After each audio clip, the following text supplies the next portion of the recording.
মানবতা বিরোধী অপরাধের মামলায় আন্তর্জাতিক অপরাধ ট্রাইব্যুনালের দেওয়া মৃত্যুদণ্ডের আদেশ থেকে খালাস পাইছেন জামাতে ইসলামের সাবেক নেতা এটিএম আজহারুল ইসলাম। আলহামদুলিল্লাহ। ট্রাইব্যুনাল গঠনের পর মানবতা বিরোধী অপরাধের কোনো মামলায় এই প্রথম কেউ পুনর্বিবেচনার আবেদনের প্রেক্ষিতে আপিলে খালাস পাইলেন। এইটা একটা ঐতিহাসিক। শুনতেছি বাম সেকুলার মহলে আর্তনাদ শুরু হয়েছে, ইউনূসের সরকার নাকি রাজাকারের পাহারাদার। রায় বাতিল করলো আদালত। রাজাকারের যদি পাহারাদারি হয় তাহলে সেটা আদালত হবে, প্রফেসর ইউনূসের সরকার কেন? আদালত কি সরকারের পাঠ? প্রফেসর ইউনূসের সরকার তো রায় বইলে দেয় না। এখন রায় বাতিল কইরা বর্তমান আপিল বিভাগ খুব গুরুত্বপূর্ণ কয়েকটা কথা বলছে আন্তর্জাতিক অপরাধ ট্রাইব্যুনালে অতীতের বিচারে আন্তর্জাতিক আইনের মানদণ্ড অনুসরণ করা হয়। যে সমস্ত তথ্য প্রমাণ এই মামলায় ছিল তা অতীতের আপিল বিভাগে সঠিকভাবে বিবেচনা করতে ব্যর্থ হয়েছে। দুইটা জিনিস বলছে এবং ফাইনালি মতামত দিছে, যেটা পর্যবেক্ষণে বলছে যে এ মামলায় অতীতের রায়ে গ্রস মিসক্যারেজ অফ জাস্টিস হয়েছে, অর্থাৎ বিচারের নামে ব্যাপক অবিচার হয়েছে। আদালতে যে সমস্ত সাক্ষ্য প্রমাণ উপস্থাপন করা হয়েছিল সেগুলোর পর্যালোচনা ছাড়াই ফাঁসি দিয়ে দেওয়া হয়েছে। তো আপিল বিভাগ বলছে যে পৃথিবীর ইতিহাসে এটা একটা ট্রাভেস্টি অফ ট্রুথ, অর্থাৎ বিচারের নামে অবিচার। আমি এই অবিচার নিয়ে আমার ইউটিউবিং এর শুরুতে এই ভিডিওটা করেছিলাম, দেখতে পারেন।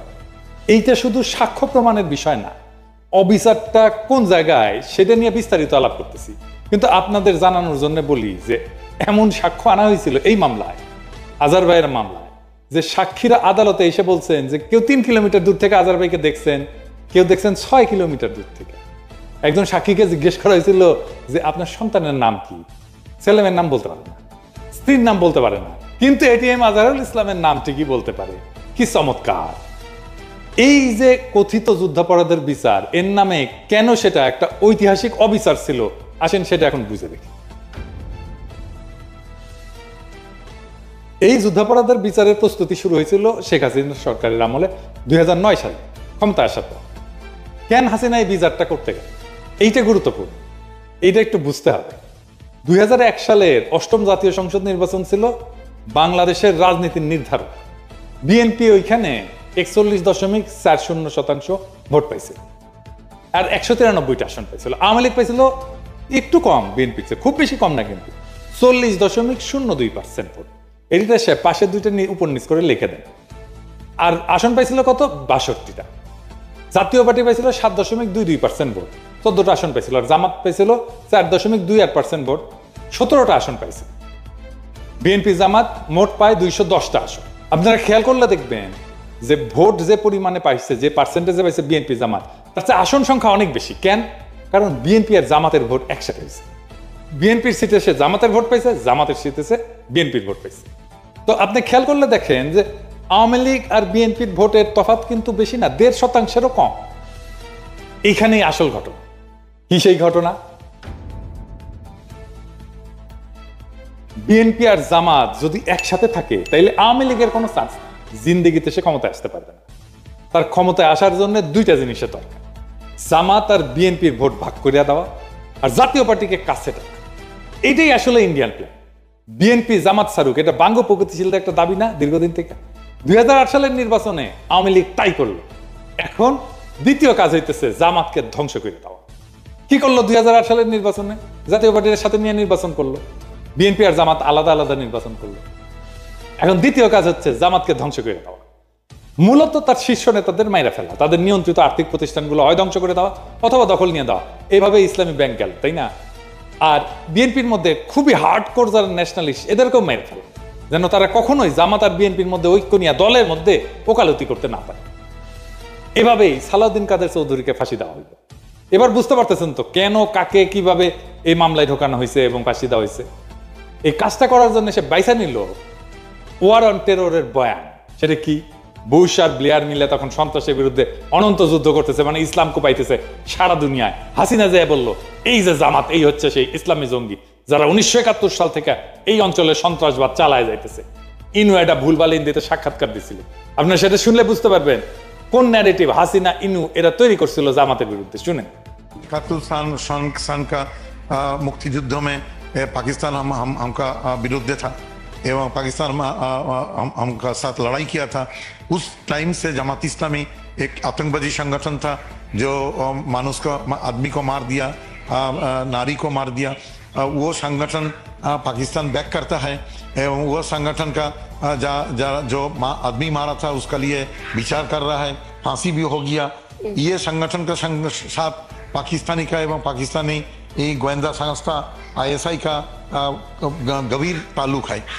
ये रिसेंटली पाकिस्तानी कूटनीतिक जो है, डिप्लोमेट जो है, वो बांग्लादेश में धरा पड़ा।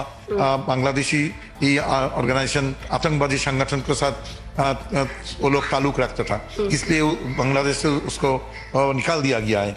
सो हम लोग सोचता है कि पाकिस्तानी इंटेलिजेंस नेटवर्क ISI का एक हाथ रहता है। এটা অস্বীকার করার উপায় নাই যে জামাত অখণ্ড পাকিস্তানের পক্ষে দাঁড়াইছে। শুধু দাঁড়াইলে অসুবিধা ছিল না, চাইনিজ বামেরাও অখণ্ড পাকিস্তানের পক্ষে দাঁড়াইছিল। কিন্তু জামাত দুইটা গুরুতর রাজনৈতিক ভুল করে, পলিটিক্যাল মিস্টেক। এক, 1971 25শে মার্চ গণহত্যার প্রতিবাদ করে নাই। গণহত্যা একটা জাতির জীবনে একটা অতি গুরুত্বপূর্ণ এবং বেদনাবহ অধ্যায়, এইখানে আপনাকে মজলুমের পক্ষ নিতেই হবে। 2 নাম্বার রাজনৈতিক অপরাধ হইতেছে সেই সময় প্রাদেশিক সরকারে জামাত যোগ দেয়, 3 জন মন্ত্রী ছিল জামাতে। আমার একটা ভিডিও আপনারা মাঝে মাঝে দেখেন না, শাহবাগের সময় বলে দেখায়, শাহবাগীরাও দেখায়, বিএনপিও দেখায়, সবাই দেখায় এটা এখন। তো ওইখানে আমি একই কথা বলেছিলাম, শাহবাগের টাইমে আমি এই বক্তব্যটাই দিছিলাম, শুনেন। একটা জিনিস বুঝতে হবে, Jamaat was not a mere collaborator, Jamaat was part of East Pakistan provincial government. তারা 4টা মন্ত্রী ছিল, commerce, revenue, industry and education. 4টা মন্ত্রী নিয়ে ইস্ট পাকিস্তান প্রভিন্সিয়াল গভর্নমেন্ট যারা গণহত্যা চালিয়েছে, যারা সেই আর্মিকে, পাকিস্তান বর্বর আর্মিকে নেতৃত্ব দিয়েছে, সেই সরকারের পার্ট ছিল জামাত ইসলাম। সো সেই গণহত্যার, মুক্তিযুদ্ধের সময়ের গণহত্যার সমস্ত অপরাধের নৈতিক এবং বাহ্যিক ব্যবহারিক দায়িত্ব এই সংগঠনটাকে নিতেই হবে। তো এখন ধরেন হাসিনা পড়লো না 5ই আগস্ট, সে তার সরকারে তারপরে নিল আনু মোহাম্মদকে নিল, জুনায়েদ সাকিকে নিল, সিপিবিকে নিল। তো এরা কি তাইলে সেই গণহত্যার দায় নিল না? তো দুইটা মিস্টেক। তো জামাতকে এই প্রশ্নের ফয়সালা করতে হবে বাংলাদেশের রাজনীতিতে। এটা আমি জামাতকে সবসময় পরামর্শ দিই। আমি ওই সময় ওই বয়সে মিস্টেকটা খুব সঠিকভাবে ধরতে পারছি। কিন্তু জামাতের অখণ্ড পাকিস্তানের পক্ষে থাকার দৃষ্টিভঙ্গিটা রাজনৈতিক, মানে এই সিদ্ধান্ত রাজনৈতিকভাবে না। কিন্তু কোনো সিদ্ধান্তের ন্যায় অন্যায় বা দায় দায়িত্বের বিচার যদি আদালতে তোলা হয়, সেখানে আদালত সেই রাজনীতির ভালো মন্দের দিক বিচার করতে পারে না, করেও না। আদালতের একটা কাজ না, কারণ কোন রাজনীতি ভালো নাকি মন্দ সেটার বিচার আদালতের এখতিয়ারের বাইরের বিষয়। ধরেন আওয়ামী লীগ ভালো নাকি বিএনপি ভালো, এই বিচারের ক্ষমতা কি এখতিয়ার আছে আদালতে? কোন দল হিসেবে আপনি তখনই তার বিচার করতে পারেন যদি সে ফৌজদারি অপরাধ করে। ধরেন হাসিনা খুন করছে, গুম করছে, ক্রস ফায়ার করছে, আয়নাঘর বানাইছে, এগুলো সবই ফৌজদারি অপরাধ। ভোটাধিকার হরণ করছে, এটাও রাষ্ট্রের জনগণের বিরুদ্ধে অপরাধ। তাইলে 71-এর অপরাধের জন্য কি আমাদের বিচারের সুযোগ কি নাই? অবশ্যই আছে এবং ছিল, কিন্তু কি সেটা? একটা জিনিস খেয়াল করেন যে 71 সালে জামাত যে রাজনৈতিক ভূমিকা নিয়েছিল, এটা ছিল জামাতের রাজনৈতিক সিদ্ধান্ত এবং সেই অনুযায়ী সে কাজ করছে। কিন্তু সেই কাজ করতে গিয়া যদি সে ফৌজদারি অপরাধ ঘটায় ফেলে, আদালত অবশ্যই সেই অপরাধগুলোর বিচার করতে পারে এবং করবে।